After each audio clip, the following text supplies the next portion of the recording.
I'm Terry Cooper, and I've been working in a paperless practice since 2018. And before that, I had a virtual assistant, meaning my assistant used to log in and work remotely on our files.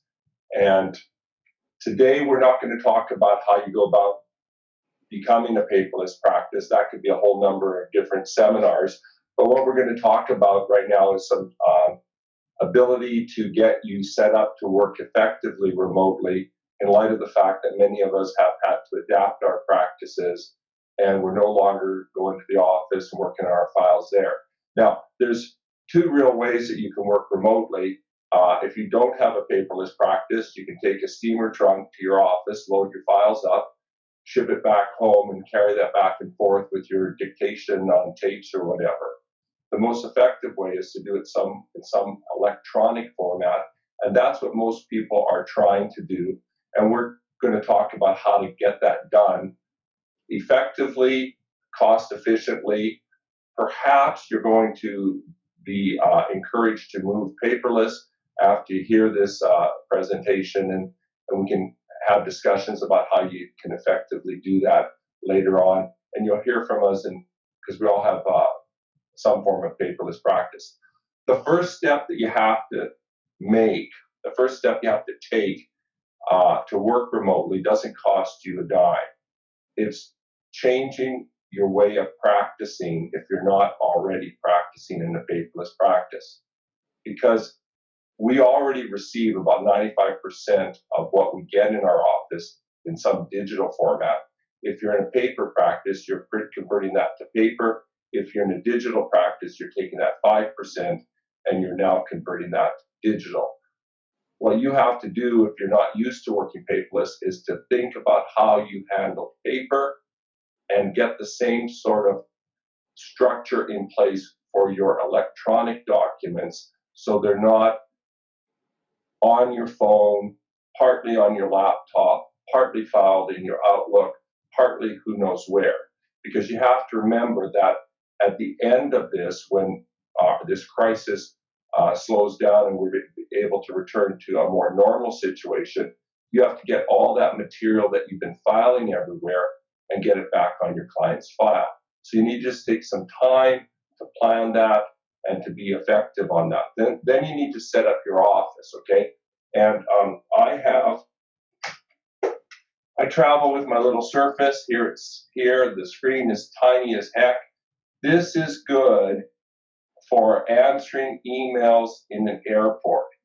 This is not good for running a law practice. When I'm at home, this Surface is attached to 2 monitors. More monitors, the better. If you can attach 3 monitors to your computer system, wonderful. The more monitors you have, the more effectively you can handle paper. Most laptops are designed to take at least 1 additional video display. All computers are designed to take at least 1 additional display. So everybody has the ability to go to at least 2 monitors. If you've got a laptop and a tiny Surface one, you can only add 1 monitor. Get the biggest monitor you can. It costs about $179 at Staples, folks, and it will make a difference in your life. Then don't type on this tiny little keyboard here that you get with your computer. My fingers are too fat for that. Get yourself a keyboard and a mouse. It's under $100. It's more effective and it's ergonomically better. I mean, we have to be thinking about how we're going to practice, and you want to be able to finish the day without having to go to the chiropractor or the physiotherapist to get a massage. So those are really inexpensive ways of sort of starting to set up your office. Then you have to talk about how we're going to move our files back and forth. And there's a number of ways to do it. Some people might be using one of these iBooks to move the files back and forth. Some people might be using one of these passport devices, or some of you might be using one of these thumb drives. So thumb drives are interesting because you can get them with incredible storage capacity, and they're tiny, so they're easy to transport. and easy to lose. So however you're transporting your documents back and forth, if you're doing a physical transport, then you need to remember that you have what you're carrying back and forth is your client's confidential information. So you've got to keep that secure somehow. So you have to encrypt it, because if you're carrying a little thumb drive like this back and forth, you're going to lose it. Chances are you're going to lose one of these documents, so one of these devices. So you want to make sure it's encrypted. You want to make sure your phone's encrypted. If you're carrying on business on your phone, you want to make sure your laptop's encrypted. And you don't want to leave your laptop in your car when you go into the grocery store on the way home from work to do some shopping, because someone's going to see that laptop and steal it. I had to give some advice to an accountant who had that problem, and he was trying to figure out what his professional responsibilities were, how he was going to contact all of his clients about his missing laptop, and did he have insurance to cover it, things like that. The Law Society has rules. Let's not have to worry about finding out what our obligations are and whether we have enough insurance to cover it. Let's keep the data secure. And one of the things you might want to be doing is thinking about, can I keep it secure in the cloud? And there's some really interesting options out there. Most of us use some form of a Microsoft suite of productivity products, Word, Excel, that kind of thing, Outlook. You can subscribe to Microsoft Office for Business. It costs $17 US. It's about $25 a month Canadian for an annual subscription. It comes with all that software, and it also comes with other applications such as TeamViewer and OneDrive and SharePoint. So you can actually use OneDrive or SharePoint. SharePoint's sort of OneDrive on steroids, and load your documents up to the cloud and download it back to your laptop when you're at home. One of the advantages of an online storage is you don't have to worry about backup, because it doesn't matter how new your laptop is, you're going to have to make sure that you backed up it, because trust me, I've been doing computer stuff for decades, and the hard drives crash when you least expect it. So the last thing you want to have happen to you is while you're trying to figure out how to work remotely, deal with your clients, communicate with your clients, figure out, okay, how do I recover a drive that's crashed when all the tech stores are either overworked or shut down or whatever. So if you're not storing in the cloud, where the cloud is backing up for you, you need to be making backups. I believe in full backups, and I believe in backups and backups, because we've experienced interesting problems in the past. Interesting problems are expensive problems. The other thing you need to do is you have to figure out, okay, how am I going to convert the paper that I do get into digital? I have here on my conference table a thing called a scan snap. It's made by Fujitsu. It's under $600 at Staples. It connects by Wi-Fi to up to 5 different devices. 50-page automatic sheet feeder converts it to PDF if you want, and can email it or load it up to Drive, and does optical character recognition. We have one of these with every one of our assistants. It's just a lifesaver. That's a great thing to have. So if you don't have a scanner at home, I'd recommend this kind of a scanner. When I last checked, Staples still had them in inventory. So under $600, and you can convert all kinds of documents to digital. You're going to be sending stuff out to your clients, and now they're going to have to get that back to you. And they may have a scanner, they may not have a scanner, they probably have a phone. I really don't like it when my client sends me back pictures of the document that he or she has signed. So what we do in our office, there's all kinds of scanning apps you can get also, but there's one that is from Microsoft. It's called Office Lens. And so what we do is we just send to the clients a link to that the Android Google Play Store. They can download the app for free, or to the iPhone Apple Store, and they can download it for free. And then they can take the pictures. And the thing I like about it is if it's a 5-page document, it assembles it into 5 pages, and they email it back to me. It's kind of neat. There may be other applications out there. Brian and Deborah will tell us what they might use, but I like it because it's from Microsoft. And so that's just a really easy way of getting documents back from your client. With Microsoft, we're on Zoom right now. There's all kinds of video conferencing products out there. Microsoft has a product that's called Teams. Microsoft also owns Skype, so when you have the Microsoft suite for business, you get Teams. And so just like we've sent out invitations for people to join us, you can have voice conferences with clients over Teams. You can have video conferences with clients over Teams. So there's all kinds of easy ways to communicate with that client relatively economically. So we don't have to go out and break the bank. There are lots of solutions to set up a remote practice. Because our office has everybody working remotely, we've got massive servers and all that kind of stuff, but we were set up before. Right now, if you're looking for a way to practice for under $1,000, you can achieve it. The one caveat that I would toss out is be careful about the products you use that are given to you for free. Usually the free products have less security. So the Skype Home may not be encrypted.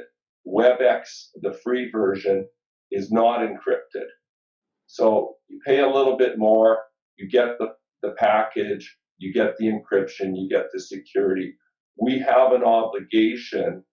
We can't sort of say, oh, geez, these are rough times, so the rules about protecting our client shouldn't apply. We still have an obligation to preserve that data and make sure that what we're doing with our clients is as protected as possible. Those are my comments. Brian, you had a comment when we were talking before about how you connect your staff to your office. And I found that very interesting because you've done it on a very economical platform. So do you want to jump in here, Brian, and maybe talk about that and discuss your practice?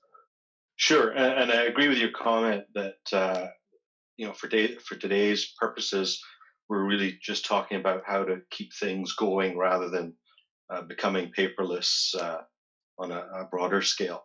So there's really two ways of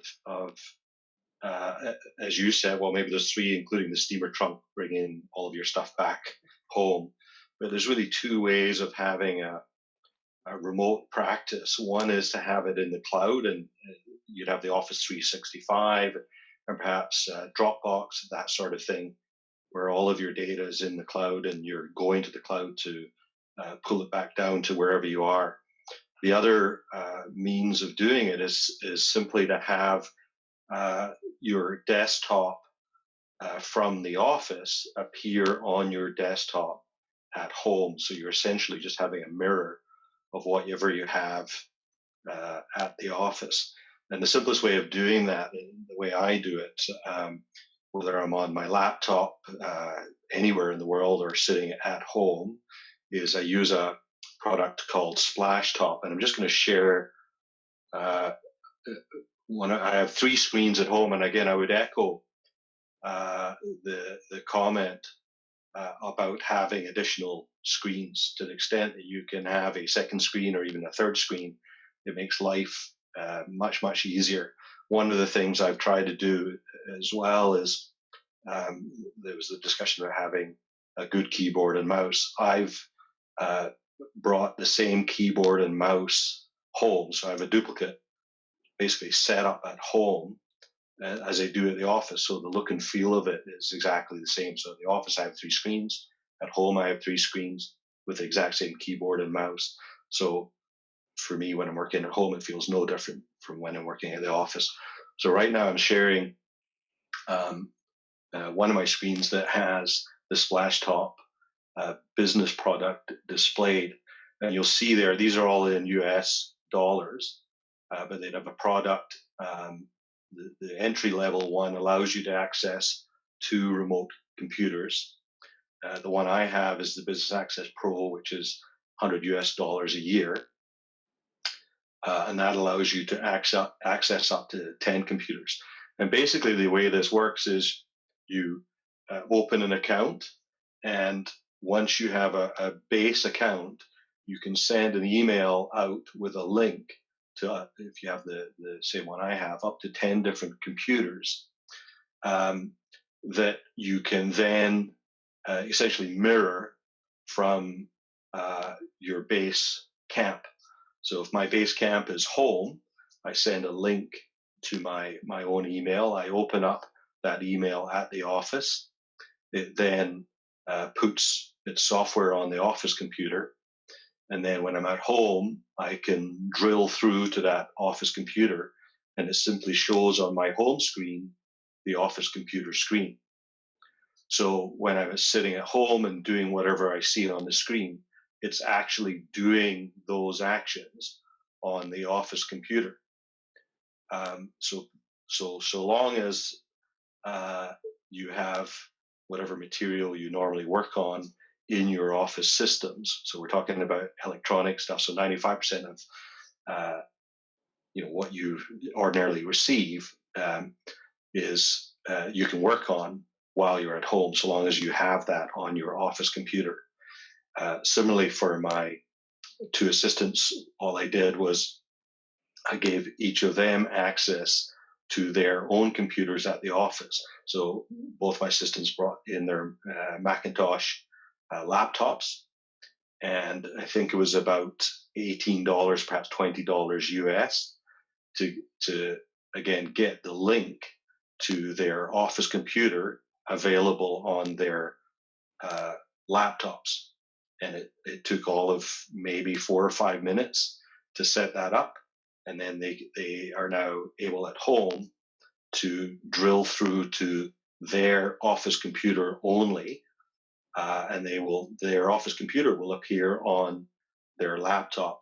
And both my assistants have 3 screens at the office, and this software allows them to flip between each of those screens if they so desire. And if they had a second screen at home, they could plug the laptop into that, and then they'd have 2 of the 3 screens that they have at the office. So that I think is the simplest way of emulating what you have on your office computer at home or on your laptop, wherever you are. If you want to do a paperless office, that's a whole other discussion. And anyway, those would be my thoughts on the quickest way to get access, Terry.